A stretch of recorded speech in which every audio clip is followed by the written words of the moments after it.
Howdy, howdy there. This is episode 24th of Rambling Weekly.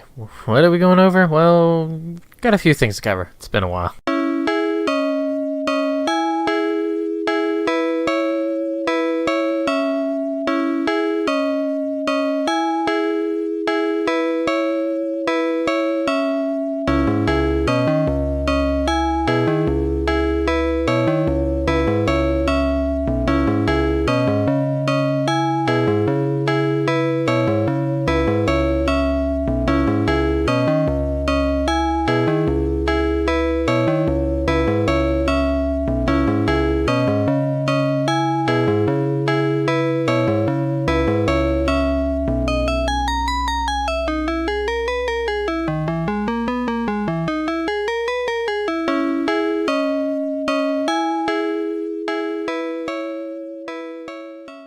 That's right. I'm going to do my own bump music. I know that's certainly a easy way to get out of doing things, but that means sort of less work for me in a roundabout way. Oh well. How you doing? It's been a while. I was looking over. The last episode I did of this sort of thing was back in March of 2017, so it has been a hot moment. I blew my load, and it took a bit. You get old, and it takes a while to recover before you can go at it again, I guess. But I hope people are well. Hope you're doing fine. As you can tell by the title, Going Down Swinging, that's kind of, I guess, where we're at with things. What has happened with me? Not a whole lot in terms of certain things. I don't know entirely certain how much I've mentioned on with like different sort of vlog posts and stuff on the channel here and there or whatever, but had a bit of a health scare recently, and I guess if anything that'll just start to kick you in the rear to start doing some things to make up for all the times you didn't get the stuff right. Well, that's what it's doing for me. Yeah, I won't go too much into it. It's really it is what it is. I mean, yeah, may find out randomly on the Twitterverse that I just kind of croaked, but until then, we're just gonna kind of put stuff out, see how it goes, and that's really it for it. Now, to kind of go into a little bit, my grandmother passed when she was sort of young, and she pretty much like had a massive stroke. Not like young, but younger for what you would think for nowadays kind of thing. And there was no coming back from it. It was something that they, like doctors and stuff, had said that that happened, you're pretty likely not coming back from it. It's one of those things. That, and also my grandfather, and these are both on one side of the family. My grandfather also passed away of Alzheimer's. So I kind of I was looking down the barrel of two separate guns. One is this very slow decay into just a terrible end. It is really, Alzheimer's is that one eats at you. I certainly had troubles with coming to grips with it happening to my grandfather, but yeah, and it's something I worry for my father, and then if I was ever to get up in that age, because he got it kind of young. So this is something I've always kind of felt this looming, I guess, and so it's not really bothered me or anything. It's not that what happened with me recently bothers me per se. I guess if anything, it just sort of has given me this kick to, like I said, do some of these things and kind of just get a bit more active and do what I can. The end. But yeah, so and then on my mother's side of the family, my grandmother's still alive, and she's doing well for as grouchy as she can be. And my biological grandfather, I never got to meet. He had passed away in an accident when my mother was really young. So it seems like they on that side of the family live a fairly decent amount of time. So maybe I luck of the dice and might push a bit, but yeah, so that's kind of been what's going on recently. I've been working a bunch. I've been trying to stream, haven't recently because of things, but I was trying to stream a couple times a week. I had stopped more so because I'd been bitten by the Senno Kiseki, or Trails of Cold Steel monster 4. I finally got to play through that and finished that up. It took a really long time, and I am thankfully that story arc is over with. I'll probably talk about that in like an actual kind of video or something, but I didn't hate it. I don't know if I liked it. No, I say I liked it, but I don't know if I loved it. So there were some nice things that happened in it. Just took a little while. Took some time. Yeah. So that is what has been going on for me. Not a whole lot, honestly. I mean, I was in talks. I need to actually get back into talks with editor. The price that they had kind of listed for stuff, put it in such a way that my one story that I had finished, Sudraba, it would cost like $3,000 to get the whole thing edited. So what I might end up doing, what I probably should end up doing, simply because I don't have $3,000 to just toss around, is get a handful of chapters edited, and then just extrapolates all that sort of stuff for the rest of the story, and kind of go through that and just Hail Mary toss it out there, and hope people enjoy it. And yeah, been dabbling in doing some music and stuff. Been trying to do some reading. I know at one point I mentioned, I want to do Redwall. Like, this is the, for lack of a better word, this is the issue. I think this is the issue that everybody has. I tried to say things in vlogs and stuff about what I'd like to do as as a incentive, shall we say, to get me to do things. However, it seems to backfire on me a lot, and I don't know if that's just my future self rebelling against myself at the present, or I guess in this case my present self rebelling on my past self. But I have a habit of being like, no. It's just that is how bullheaded I am sometimes, I guess. But yeah, so unfortunately, the best laid plans of mice and men often go awry, or off to go right. Anywho,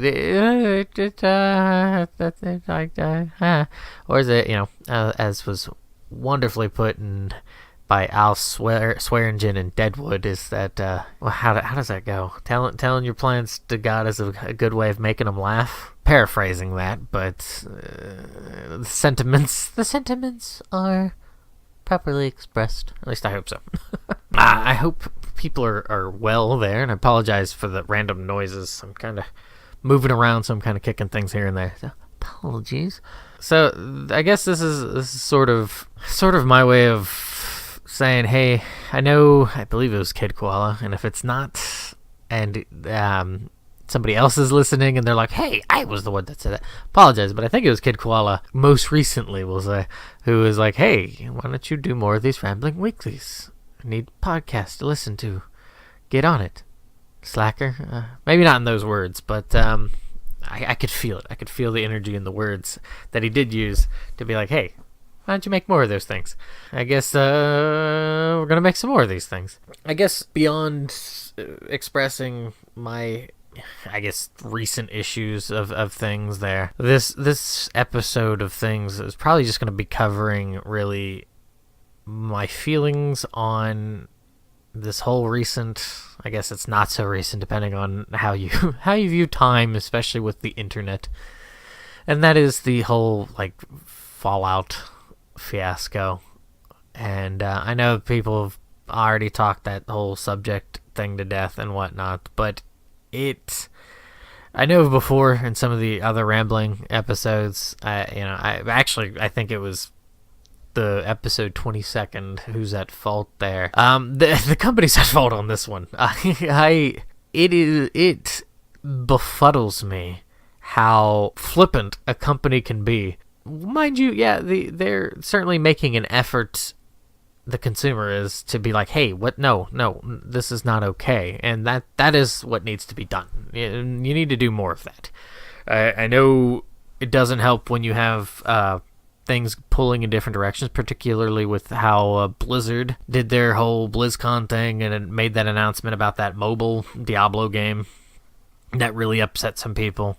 Yeah, sometimes you just gotta, you gotta rebel, and that's what a consumer has. They only have their money, and I know that sounds kind of crappy, like, for lack of a more prettier word, but it is really crappy, because you can shout from the rooftops, man, unless you get people who agree with the sentiments of those shoutings on the rooftop, you're kind of just adding to the noise, really. This isn't a lot of noise to begin with.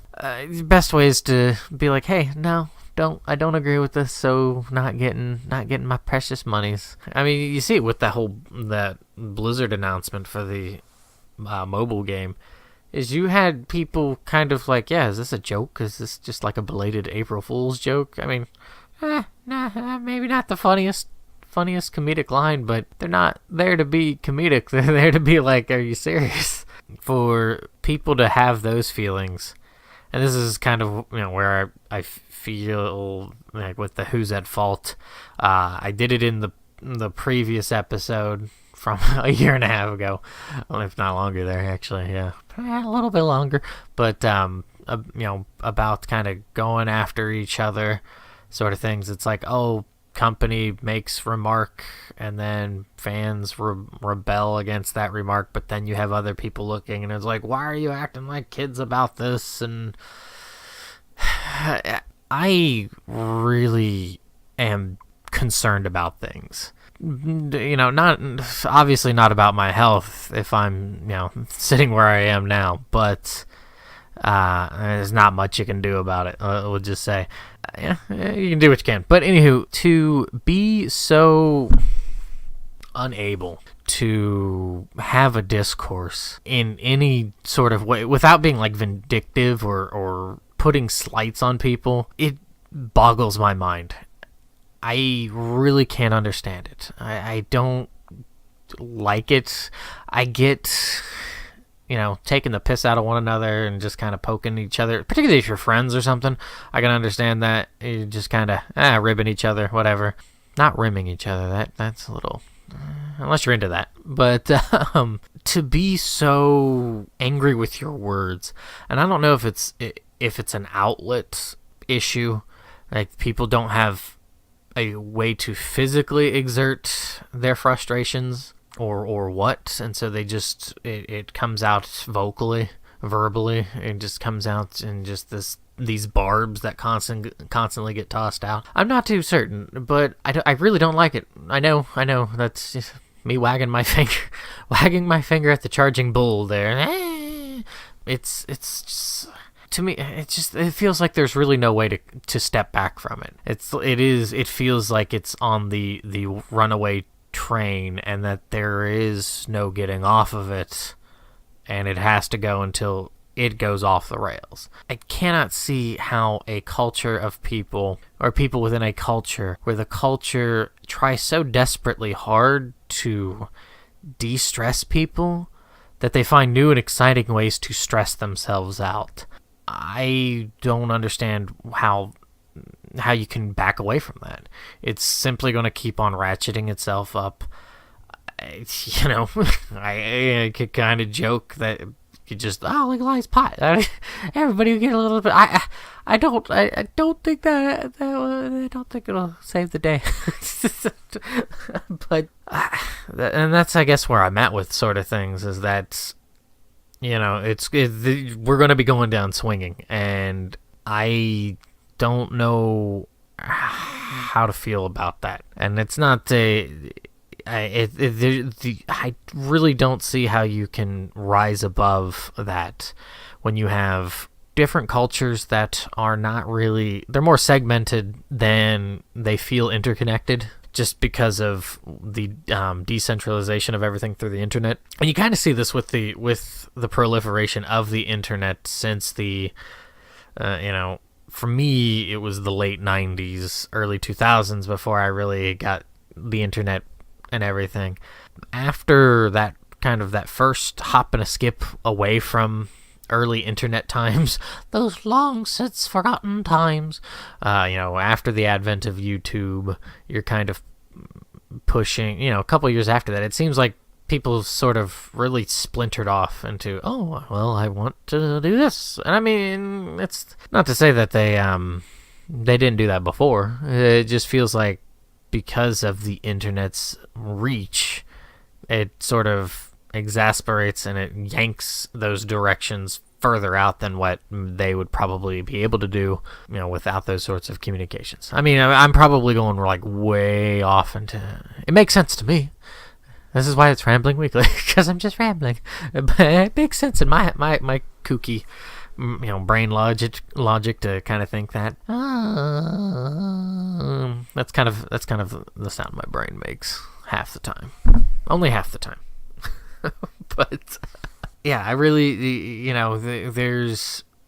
Take for example, what I'm going to ask you this personally, you listener who is listening to this as we speak. Hi, how you doing? Hope you're doing well. What do you do when you're watching TV? Don't watch TV. How about what are you doing when you're like surfing stuff online? You're on Twitter, or you're listening to this, or what have you. What are you doing? For example, I have a very difficult time being able to multitask with anything. My brain doesn't do it very well. If I have a podcast on, I cannot read. I cannot write, I feel like I couldn't even probably have a proper dump if I'm listening to a podcast. Is simply something that I cannot do. It's maybe the pooping part might be alright, but the other stuff, I simply cannot focus. It is too much noise for me, and I've got to just laser focus on this one thing and just run with it. If I don't, I just sort of get stuck in the muck and the mire and go nowhere. I know a lot of people who watch a football game, but then they'll also be checking out Twitter. They're also listening to music. Or they're checking their fantasy leagues while they're having a conversation, and they're dogging their buddies on, my fantasy team's doing this much better, and that sort of thing. And I kind of wonder if that isn't part of what's causing this sort of stress. I mean, you see these kind of issues with some people with how they take social media, where it's like, they'll put out things and then it's like, nobody responds, so you just maybe feel like everybody's ignoring you, as if, they all take that turn to be like, oh man, that guy said something, well fuck him, we'll just kind of give him the cold shoulder. And that's, instead of attributing it to, maybe people don't really have anything to say about it, or maybe most people who would have something to say about it missed out on the message and they're buried by tons of other messages or something, that sort of thing. And I wonder if it's this headspace, this part of us is simply just causing this stress. Probably. I mean, I'm no doctor, nor do I play one on TV. I don't know. It's just things I think about in that regard.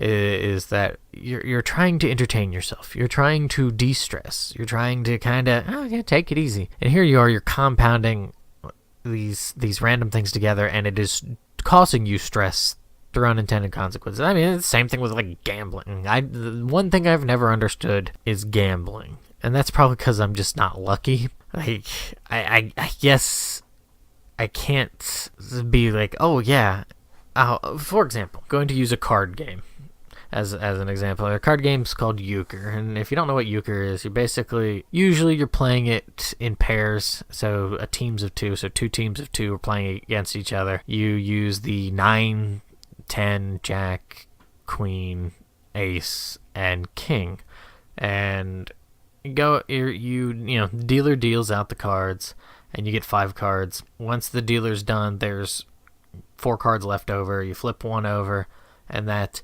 you go around, and if somebody says pick it up, the dealer will pick up that card, and that card suit, so clubs, diamonds, hearts, whatever, spades, because there's only the one other suit, but that becomes the trump. And then the highest card is, say for example, it's a 9 of diamonds, and so it pick it up. The strongest card is the jack of diamonds. Second strongest is like the jack of hearts, and then ace, king, queen, 10, and 9. And then every card after that pretty much plays, second fiddle. They don't, those diamonds are the strongest for that round. For myself, whenever I play that game, I get lots of 9s and 10s and a couple queens, which are garbage hands. You're not doing a lot with that. But that's pretty much how it always is with me when I'm playing. I don't know if it's just whatever setting. I rolled a 1 basically when it came to the luck attribute of things, and that's how it is for me. So instead of depending on the possibility of others, particularly with gambling there, I sort of like, if I was ever to gamble on things, it would just be on myself. Not necessarily luck, but belief in my abilities, which is to say, never really happened. That's I don't know where I was going with that. Luck, gambling. Oh yeah, so for like gambling, like for example, you're putting money down on fantasy leagues for fantasy teams and stuff, or football and stuff. I never really understood that. Never really understood the whole American football meets Pokemon game there, known as Fantasy League. It seems kind of silly to me, particularly when you're dropping a bunch of money on it, because it's like, oh, I am expecting these people to do really well, thus my team will do really well. And I mean, if you've got that extra money to spare, no power to you. But to me, it feels like an unnecessary stress, because now you're turning this into like almost like a stock sort of game sort of thing. It's like, oh well, I don't know. It seems like we have this knack as a culture to seek out new and exciting ways to like stress anything we try to do for fun. Now, that's not to say that people don't have fun doing those sorts of things. Some people really do, and they get these wonderful highs and endorphin kicks of once they win their league or what have you. I just don't I just don't see how people turn it off. Do people ever turn it off? I mean, like, when it comes to like the smartphones, do they? How often are people setting their phones off to the side to be like, hey, yeah, let's get away from this? I have purposely abstained from getting a smartphone. I know this is going to sound like I'm some sort of fucking caveman, but I know I would be one of those people who would constantly be on it. I just know myself too well, and I don't see, and maybe some people are better about it. I know my brother, he's certainly better about it than I would ever be. I have a hard time seeing lots of people doing that. It's supposed to be a form of escapism, and here you are turning it into this sort of albatross that just kind of clamps to your hand and eyeballs, maybe your nipple too if you're into that. No, a lot of sexual innuendos in this. I'm just letting everything out. Let's just.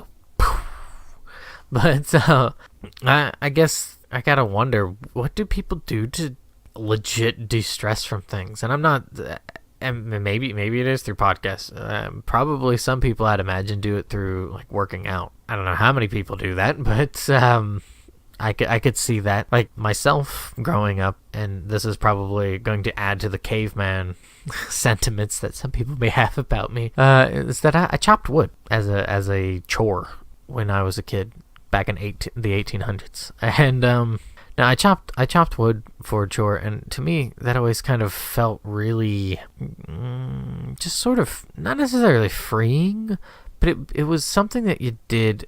And you had to, of course, you didn't want to go mindless during it, just in case if you hit the wood wrong, or axe swing completely misses and goes into your shin or something. Yeah, that would have been bad. Didn't happen, but that would have been bad. But it was something about it that was really cathartic. You're doing this repetitive sort of motion, and while that does scream boring beyond measure, there's a bit of it allows the mind to kind of wander with a tether, so you're not just completely out there in loop-de-loop land, just sort of bouncing from, oh, well, this idea, well, this idea, well, this idea, well, this idea. No, you're sort of tethered. You're just sort of methodically kind of going from, one progression to the next, and you just kind of keep going with it. To me was, I don't know, it seemed to have set into me similar mindset I have when I'm working or doing other things, even like doing the dishes. I'd say it could be feasible to have that. It's maybe it's like a daydream kind of aspect, but that's where I say it's kind of you're still tethered, because with daydreaming, I would say you're like bouncing from woo woo woo. Here you're just sort of a little less woo woo woo. I guess to couple into the concern of just not listening to one another on anything is this lack of really trying to give yourself a moment to, kind of work with your imagination. That's not to say, people don't. I'm not in their heads. I'm barely in my own. It really feels like people can't, for whatever reason, unplug, and that saddens me. Because, like I said, I don't think we're getting off this train. Unless unless we're being ejected out of it through a train wreck. Now, I certainly could be wrong about it. Perhaps our overlord AI masters and whatnot will kindly let us not shuffle off this mortal coil and be tending and loving masters. But I don't know quite about that. I don't know. Like I said, it worries me, but it's not like a worry that I really keep like near and present to me. It's one of those things that I think for a moment I'm like, yeah, this is probably not going to end well. And then, the feeling you get when you see somebody start to do something where you're like, oh, this is somebody is going to get hurt kind of thing. That's where I'm at. I am spectating this, because we're swept up in currents that we're not swimming out of. Yeah, I guess this is why we're going to just do what we can, and whatever that may be, and whether it's pressures of culture, society, or those near us. Not necessarily make a choice, because I don't think it's as simple as making a choice, because you can certainly make a choice, but then you can act in different ways, particularly against said choice that you want. Instead of making that choice, I say we're just going to have to act in ways that somehow pull back from this ledge, if we're even on the ledge anymore. Are we even on the ledge anymore? I think we're falling at this point, but at least I'm falling. I'm certainly falling in this, but I apologize for making this a bit more of a bit of doom and gloom sort of vibe, but that's just, it's not, it is how I feel, but it's not, maybe not how I feel. It's at least what I'm perceiving. I mean, I'll certainly always have hope, and I guess that's why, it's titled the way this is titled, is that I always feel like there is always a chance that something bounces in your way. There's some sort of force, external, internal, that pushes things in a new light and a new angle, that may have made a decision just before turn wildly poorly into something a lot better. And it's just, I guess that's the, for lack of a better word, that's the fun of living, is that you get these wonderful, enjoyable sort of things, situations and consequences and the like, for even simple actions and stuff. So, to borrow another Deadwood quote, I've been watching a lot of Deadwood lately. If that they've announced, and it's supposed to come out spring of next year, a movie to wrap up everything. So, yeah. I probably have used this quote before, and I know I probably should try to segment it into this, but we're just going to kind of leave it for this one. This will be a bit more of a maybe not raw, because I'll probably try to edit it a little bit, maybe, just to kind of save on space so it's not long pauses and stuff. I know I have some in here. In the third season, there is this really good quote of, oh, how does it go? Oh, man. Okay, I remembered. Ambition and the blessed simplicities of action rarely quarter in comfort. That's kind of how I feel about things, is that It's not going to be easy, one way or the other. I guess that's why I feel like if you're gonna act in any way, just to act in trying to push in the better light. I guess that's where I'm gonna leave it at for now, and I'll have more. Though I've got some ideas. I'm gonna get back into the habit of this and whatnot, and go from there. Hopefully, do some other stuff, but just see how it goes from there. I mean, that's all you can do, right? So thanks for listening, and if you do have any suggestions or comments you want to tell, jokes you want to tell, by all means leave them down below in the YouTube comments if you're listening to it on YouTube, or if you get the chance to just kind of give me some comments on Twitter and whatnot. It's greatly appreciated. So thanks for listening, and take care.